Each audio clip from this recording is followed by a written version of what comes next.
At noon again, we got Ball State, which went 5-7 last year, taking on Kentucky, who went 7-6. Kentucky favored by 26.5 points on the SEC Network. John Paddock for Ball State went 286 of 480, threw for 2,719 yards, 18 touchdowns to 14 interceptions.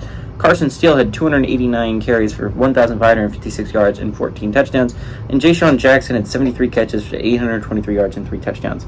Will Levis, star quarterback for Kentucky, transfer from Penn State, who went in the second round of the NFL draft, went 185 of 283, threw for 2,406 yards, 19 touchdowns, 10 interceptions.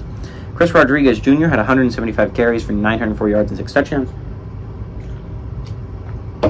And Barian Brown had 50 catches for 620 yards and 4 touchdowns. Kentucky is 1-0 in this series all time. They won in 2001, 28-20. It was actually a pretty close game between them and the Cardinals.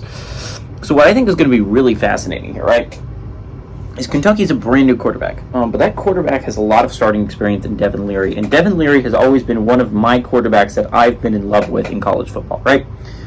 He is my new Hendon Hooker, I guess. Hopefully he turns out as good as Hendon Hooker. But Hendon Hooker, to give you an example, was a guy I was in love with the entire time I was at Virginia Tech. I never understood why they went away from him. And then he went to Tennessee, and I never understood why they started Joe Milton over him. And then finally he got a chance to start, and he killed it. Devin Leary's the same kind of player to me. I've loved Devin Leary ever since he started at NC State. He's been a draft crush of mine for a long time. I like what Devin Leary does with the football. And I think he's going to do good things at Kentucky. You look at what Will Levis did, not last year, but the year before that. I think Devin Leary could do a similar thing to what Will Levis did there, right? Transfer quarterback, comes in and kills it. Leary's a strong arm. He's very accurate with the football. He makes the correct decisions with the football. And Kentucky's not a bad football team. You're stuck on a tough side. I agree the Tennessee game is going to be really tough. The Georgia game is going to be very tough. But a lot of these games are winnable. South Carolina is winnable. Missouri is winnable. And as much as I hate to say it, Florida is winnable. And then Vanderbilt's very winnable.